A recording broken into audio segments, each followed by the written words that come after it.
just taking the time from you. But I want to just welcome you to the Magnificent Mamas Thrive interviews.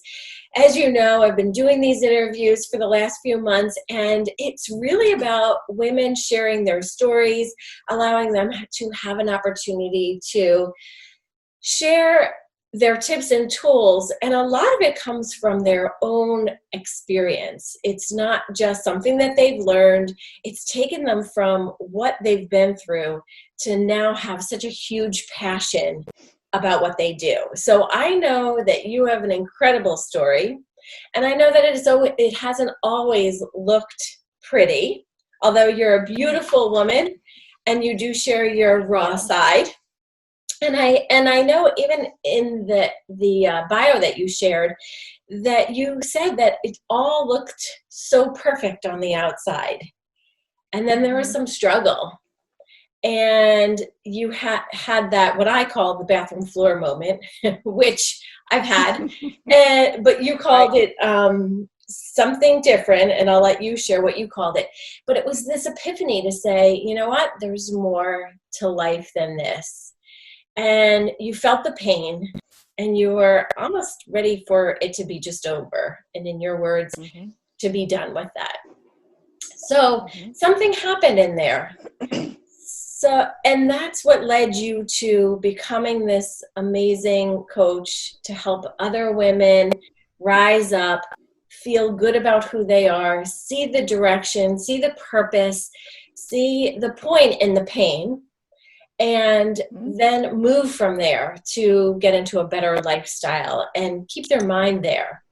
So introduce yourself. Tell us a little bit about you, maybe a little bit about your story and where you hit that bathroom floor moment, and then what you did from that. Because I know that's a lot of your teaching points of what you teach your clients. So welcome, Melanie Wilson. I'm so happy to have you. Thank you. It's an honor to be here. I'll tell you, the more I share my story, the deeper my healing reaches, the more I'm able to embrace the understanding of walking in freedom. So thank you for providing an opportunity to share, because yes, it will have an impact on the women who get to hear it, but it also has an impact on me too. And I think that's really what we strive for, is making a difference in one woman's life, and then it has this ripple effect. So thank you for that. So as you say, my name is Melanie Wilson, and I am a certified mindset coach, transformational coach, purpose coach, if you will. And my calling, my purpose in life, what God has asked me to do, is to teach and impact lives. And everything that I've ever done in my life has allowed me to carry out that purpose. But during the time of feeling good about what I was doing, I was being smothered by pride.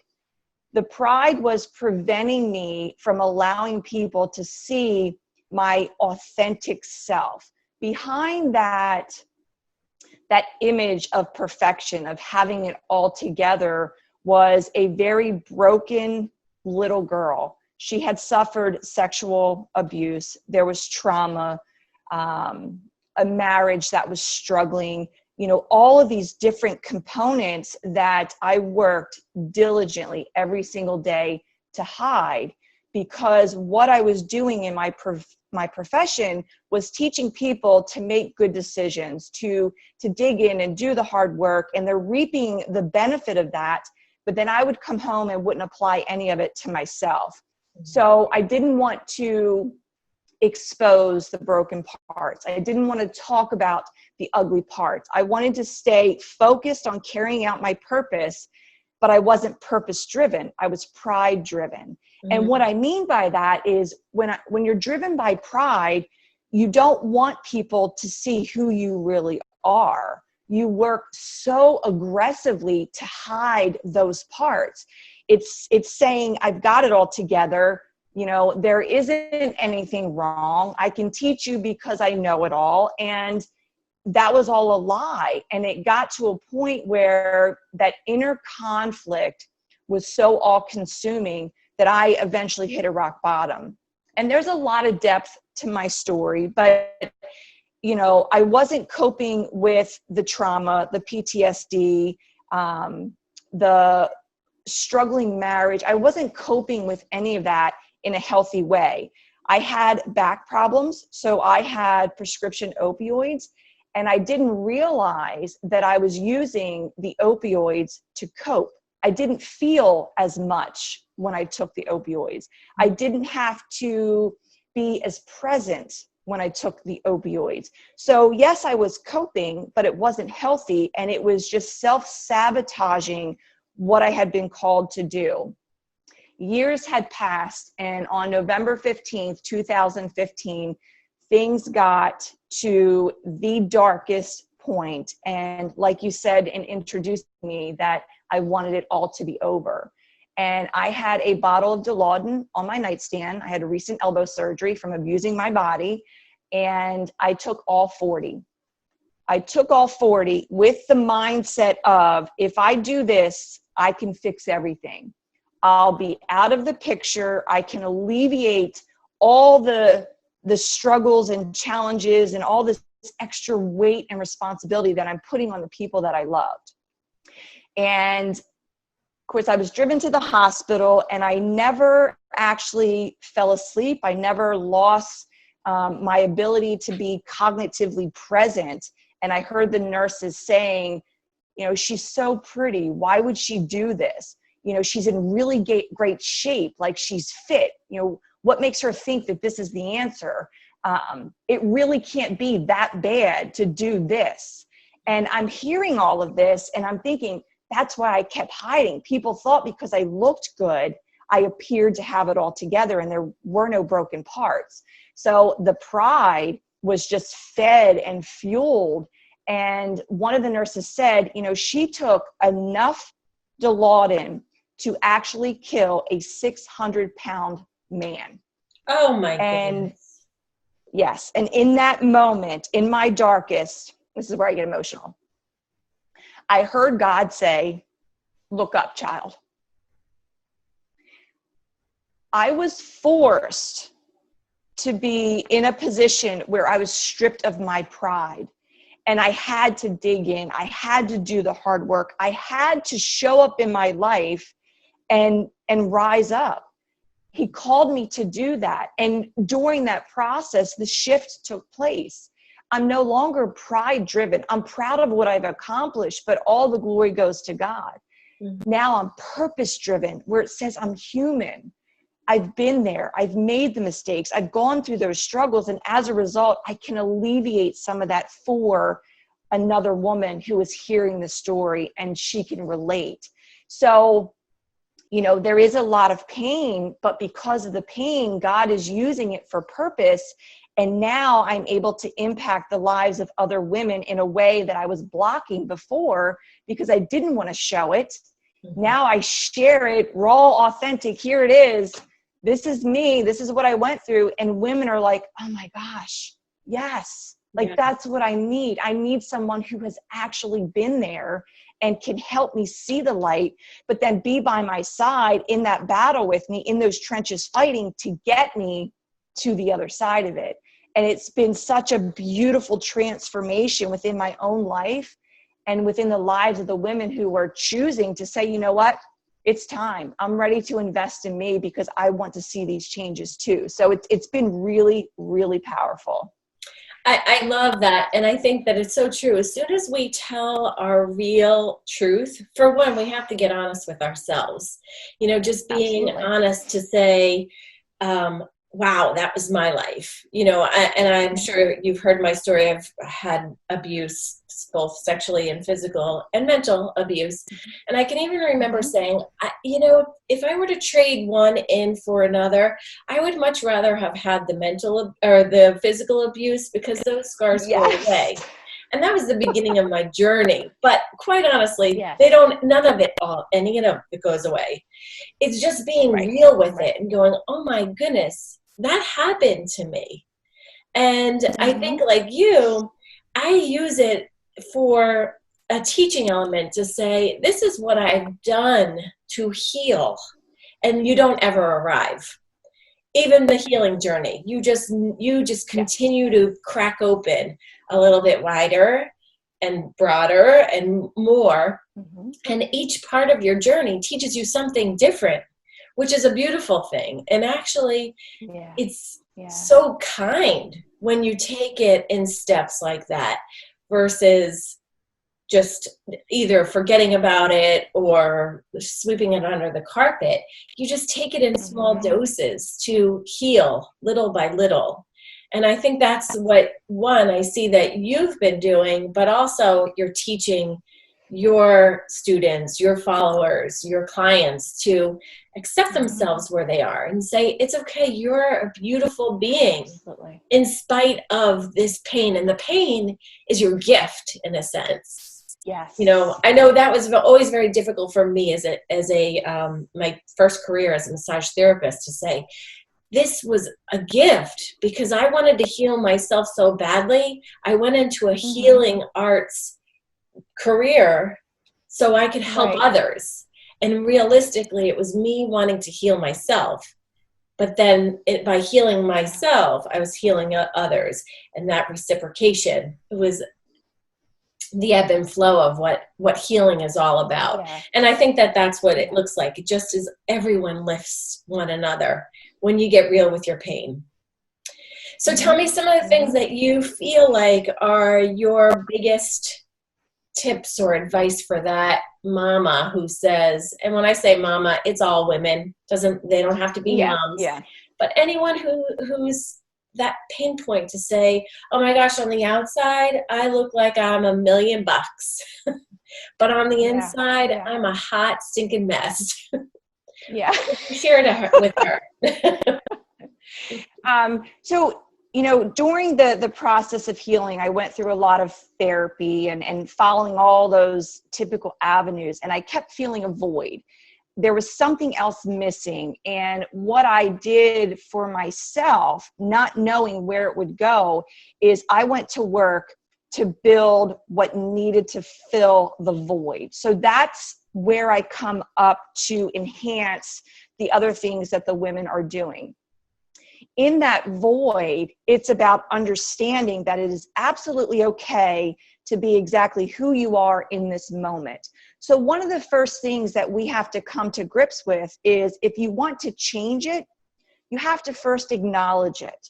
Acknowledge who you are and where you are, and be okay in that moment with that. Let's embrace her. Let's love her. Let's nourish and honor her, because once we do that, we now unleash the capacity to heal.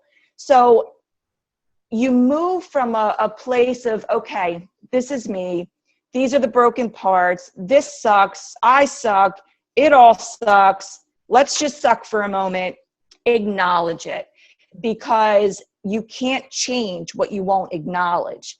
Then we move into the changing part. And the journey of healing is about revealing it first. And the more you reveal, the more you open up your heart to receive what needs to be received so that you can heal. And you need to feel your feelings. Society is created these false facades of, you can't be sad, you can't be depressed, you can't be anxious, you can't be overwhelmed. And oh my gosh, for the mamas, whether you have little humans you're responsible for, or even our spouses, we still step into a mama role where it's caregiving and providing and serving. When you have a society that's communicating that you can't have any of these imperfections, you get to a point where you're trying to pour from an empty cup. Mm-hmm. So let's take care of her first and foremost. Acknowledge it so we can change it. Let's figure out if you're focused more on self-criticism or self-compassion. If it is criticism, let's plan and shift to compassion. If you want to love others well, you have to learn to love yourself well. But what does that look like? So together, we map out what it is that you need to go to work on. Because when I'm working with you, you are my absolute primary focus. Nothing else matters in that moment other than you. And sometimes that's the most powerful part of the process, is finally having someone who says, you know what, I'm not going to judge you. I'm not going to make you sleep on the couch. I'm not going to cut you off. I'm not going to block you on social media. I am here for you as you are 100%. This is a safe place to land. You are met with compassion, action, and together we're going to get you moving forward. I'm going to help you build the strength, and eventually you're going to step out in front of me and you're going to be doing the same thing for other women. So those are the main tips there. Acknowledge who you are and where you are so that you can change it. And then let's reveal so we can heal. Be okay with feeling exactly how you feel. And then there's actions that I'll teach to be able to hold space for anger, for resentment, for rejection and humiliation, because suppressing it doesn't do any good for anyone. And understanding the appropriate actions where you give yourself permission to express and feel and let go really loosens that white knuckle grip of needing to perform and this unrealistic expectation that society places on us that you got to show up and be on all the time. Right. And it's impossible. It's exhausting and it's impossible. Well, it's not realistic. And you used a comment about broken parts. And I think, although I understand exactly what you're talking about, and when we think broken, it's bad. But I think when we're broken, we get to recreate and redesign along with this part of the journey that we get to better ourselves from. And we get to choose the betterment then. I know you have girls, I have boys, and I have two, a 14-year-old right now and almost 6-year-old. And that was one of my big things. One, I stopped working with men as much as I loved my male clients, but I really pivoted to work with women once I hit my 40s.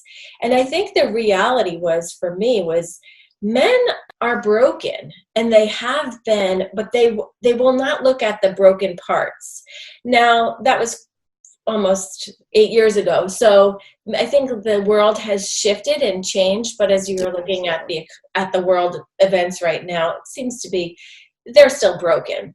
And not to say that I'm ignoring men, but with women, if we can teach our women how to navigate and heal ourselves, we can help our men that much better. We can soften and allow a space for gentleness and kindness and compassion and, holy crap, empathy.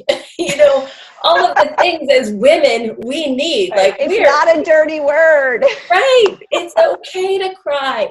It's okay to have feelings. It's okay to hold me and not have the solution while I'm crying. Yes. And I see that, again, right now, you and I in both of our careers are really working so hard to help women feel and empower them to see the wisdom within them, the goddesses within them. So we can rise up and not be better than men, but to be equal and to help them see their feminine side and allow that to expose itself versus it just being so masculine and so hard. Does that make sense? Yeah. It does. You made a great point there too, Elizabeth. When it comes to my clients and, they'll start to not necessarily bad mouth, but they'll point out, oh, my husband this, my husband that, my husband this. The issue is not that they want to ignore what we're feeling or what we're feeling isn't valid. It doesn't matter to them. It's they don't know what to do with it. They want to fix, they want to protect. And sometimes, one, we don't need that from them. And two, it's not their responsibility. Right. So in our marriage, we went through a lot of hard work to restore it and get to the place where we are. My husband now knows that when I'm off, when I am feeling anxious, when I am feeling depressed, and notice I'm saying I am feeling, not I am.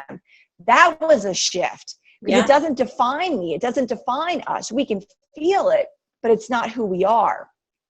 He'll come up beside me right and say, now. It's just the emotion Exactly. right now. Like I could be happy in 20 minutes from now and I'm having an elation feeling. But then all of a sudden my kid can Absolutely. irritate me and I might be really frustrated. But it's okay. It's Exactly. okay to have those feelings. Right. Yes.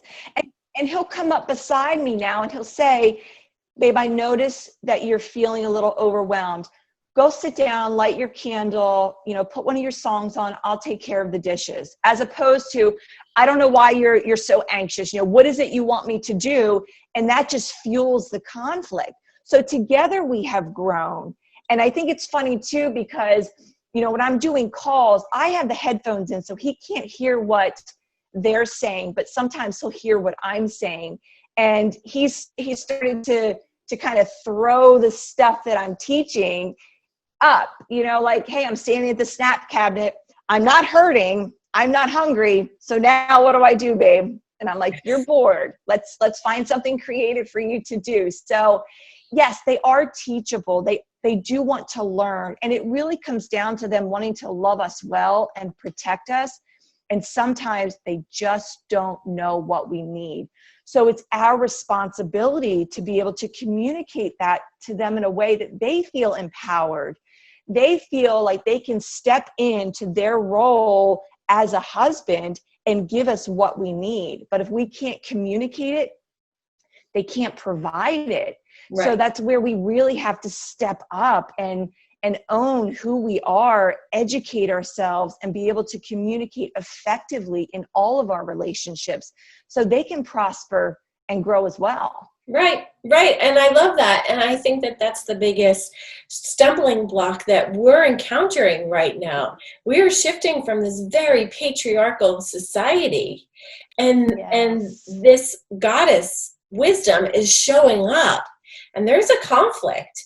And we're shifting that world, although it's not there yet, but it's really revealing itself in our news today, which is very, very difficult. But I have faith and belief that women are connecting and growing and healing so we can help heal the rest of the world. That means men. That means new little boys coming into the world, that they don't have to be so tough.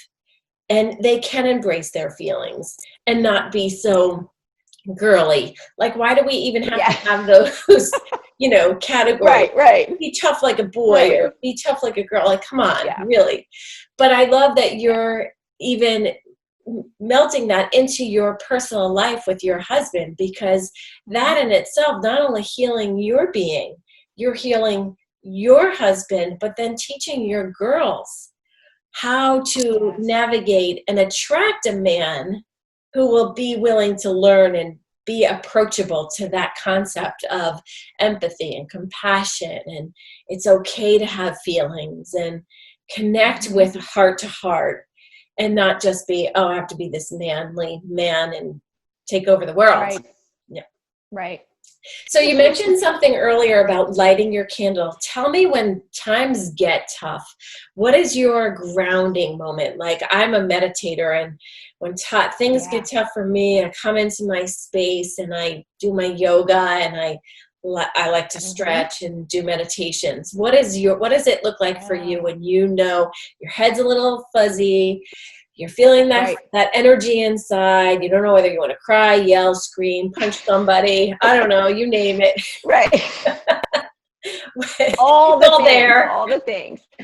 Yeah. So I have a consistent morning routine. I'm up no later than 6 a.m. I will come downstairs. I'll get my coffee. I snuggle in on the couch with my blanket, and I have an emotional support dog, so she curls up in my lap. I light my candles, and I have moments of intentional stillness. Sometimes it's just quiet. I'm fully submerged in drinking my coffee.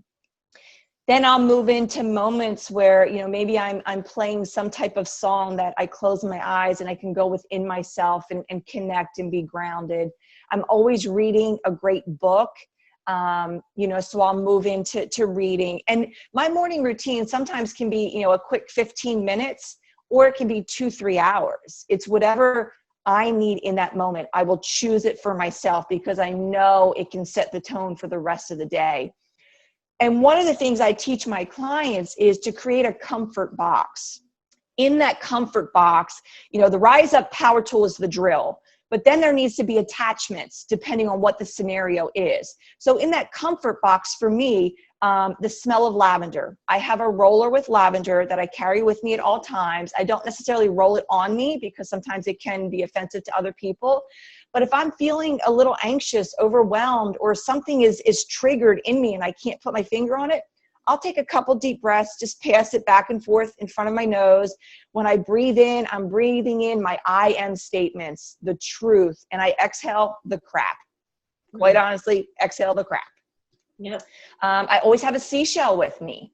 The seashell represents the beach for me. And with my company, it's She'll Rise, and it has to do with the wave and the water. And to me, it's cleansing.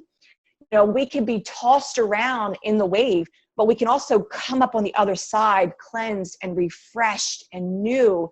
And when I'm rubbing a seashell, it grounds me. I think about that. I think about connecting with God, what he's called me to do, who I am, whose I am.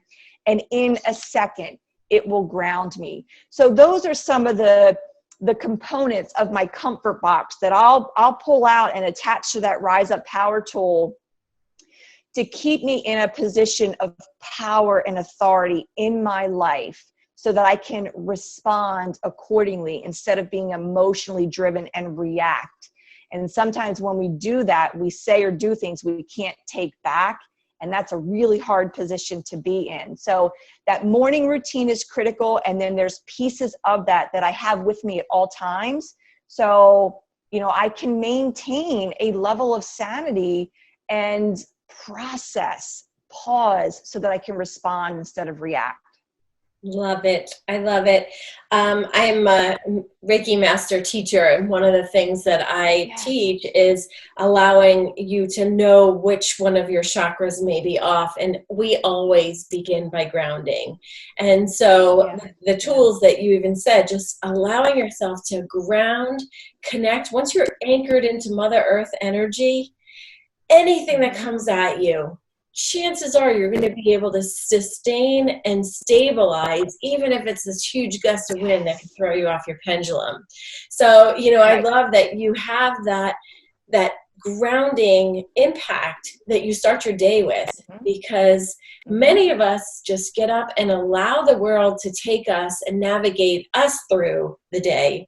And it sounds to me that you're holding ground, you're gaining connection to your being, your body, your soul, your mind, and it doesn't have to take a long time. Like you said, 15 minutes, but if you have 2 or 3 hours and you need to take that, you need to honor yourself, because the rest of the day is going to be crap if you don't, right?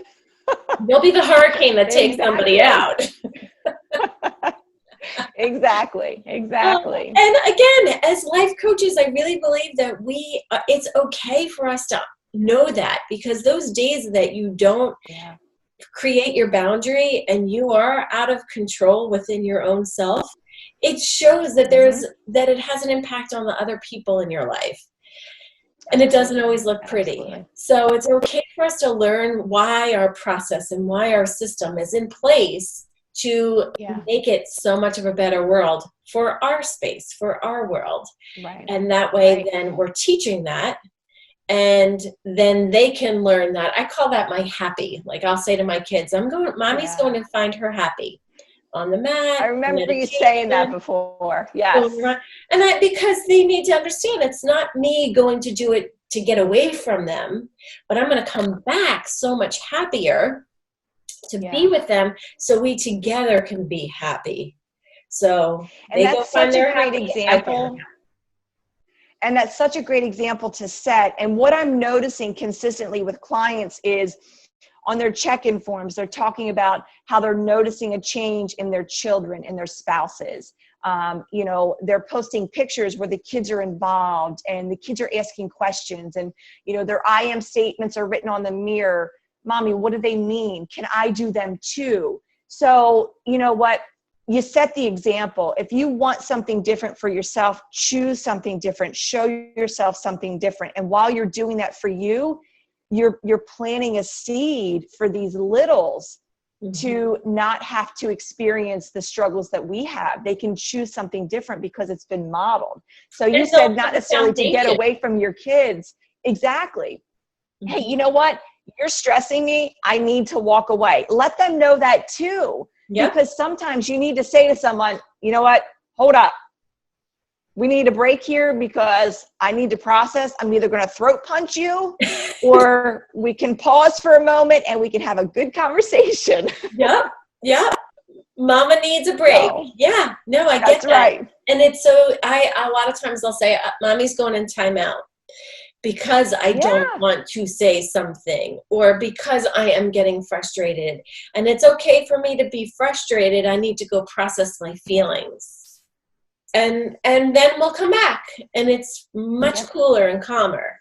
But it's, again, understanding instead of pushing your boundaries and creating the chaos and the anxieties, which many people have, and they don't know how to process through that, or they don't know how to name it. Right.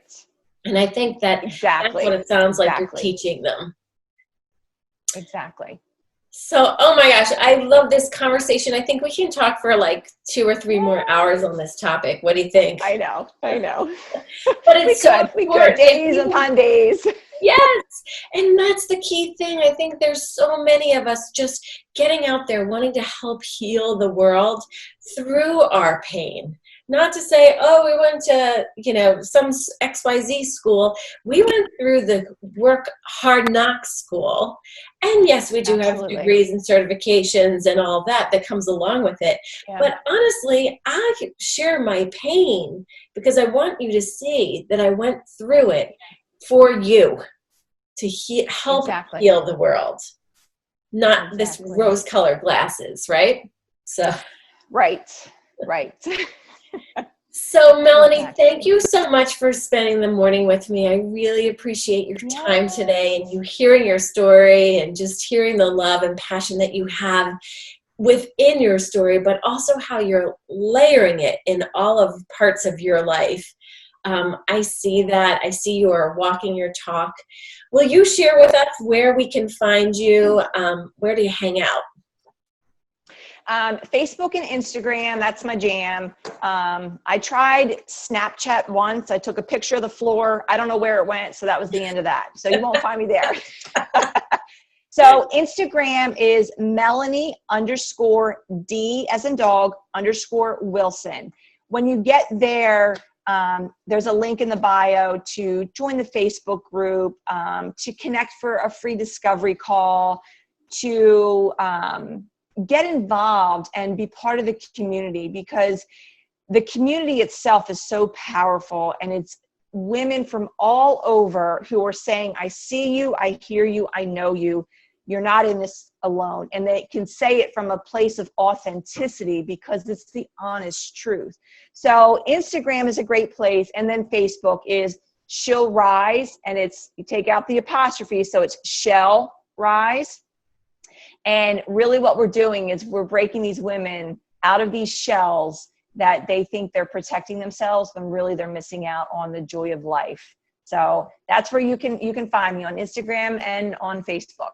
I love it. Thank you so much. And I will also add them to our show notes. So when this comes out, they'll be on the magnificentmamas.com website and under the Thrive shows. So everything that you have shared with us, we will put that in the show notes and just to highlight all the awesome things that you have shared today. And I so appreciate you. And I look forward to continue to rub elbows with you because, of course, while you're rising, we're all rising with you. So thank you so much. Have an awesome day. You too. I appreciate it.